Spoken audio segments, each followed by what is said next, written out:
साथियों, जनजातीय समाज की पढ़ाई, कमाई और दवाई, इस पर हमारी सरकार का बहुत जोर है।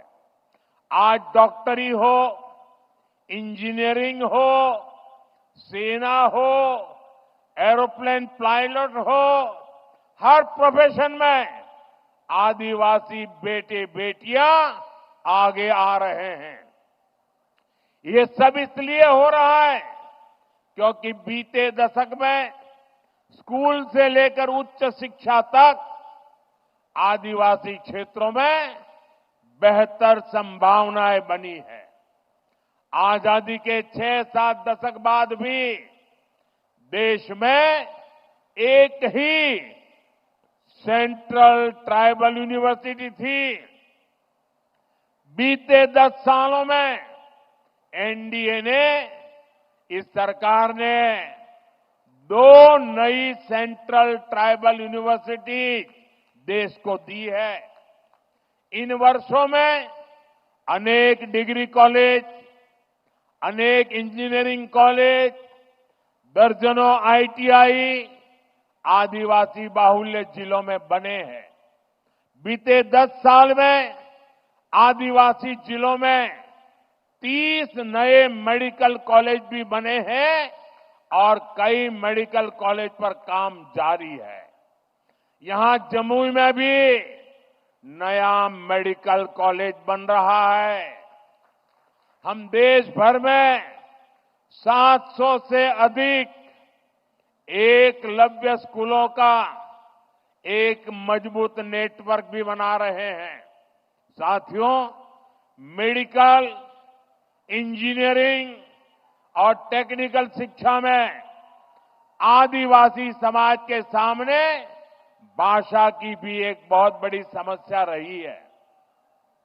हमारी सरकार ने मातृभाषा में परीक्षा के विकल्प दिए हैं।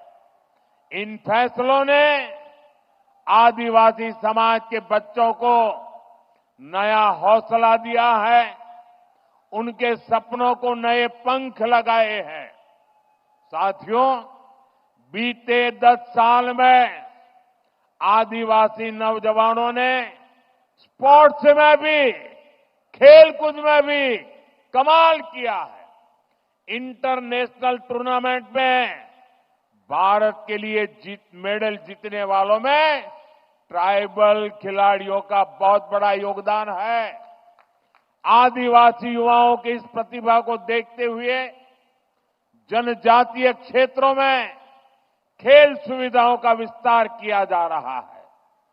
खेलो इंडिया अभियान के तहत आधुनिक मैदान, स्पोर्ट्स कॉम्प्लेक्स आदिवासी बाहुल जिलों में बनाए जा रहे हैं। भारत की पहली नेशनल स्पोर्ट्स यूनिवर्सिटी भी मणिपुर में बनाई गई है।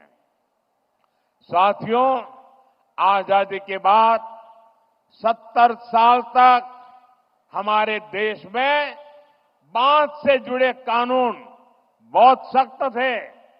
इससे आदिवासी समाज सबसे ज्यादा परेशान था। हमारी सरकार ने बांस काटने से जुड़े कानूनों को सरल किया। पहले ही की सरकार के समय सिर्फ 8-10 वन उपज, उस पर ही एमएसपी मिला करती थी। ये एनडीए सरकार ही है जो अब करीब 90 वन उपजों को एमएसपी के दायरे में लाई है। आज देश भर में 4000 से अधिक वन धन केंद्र काम कर रहे हैं। इनसे 12 लाख आदिवासी भाई बहन जुड़े हैं। उनको कमाई का बेहतर साधन मिला है। साथियों, जब से लखपति दीदी अभियान शुरू हुआ है, तब से करीब 20 लाख आदिवासी समाज की बहनें लखपति दीदी बन चुकी है। और लखपति दीदी का मतलब ये नहीं है कि एक बार 1 लाख, हर वर्ष 1 लाख रुपए के भी ज्यादा कमाई वो मेरी लखपति दीदी है। अनेक आदिवासी परिवार कपड़ों, खिलौनों, साज सज्जा के शानदार सामान बनाने के काम में जुटे हैं। ऐसे हर सामान के लिए हम बड़े शहरों में हाट बाजार लगा रहे हैं। यहां पर भी बहुत बड़ा हाट लगा है, देखने जैसा है। मैं आधे घंटे तक वहीं घूम रहा था। हिंदुस्तान के अलग अलग जिलों से मेरे आदिवासी भाई बहन आए हुए हैं और क्या बढ़िया बढ़िया चीजें बनाई है। देख करके मैं तो हैरान था। आपसे भी मेरा आग्रह है, उसे देखिए भी और कुछ मन कर जाए तो खरीद भी कीजिए। इंटरनेट पर भी इसके लिए एक वैश्विक बाजार बना रहे हैं।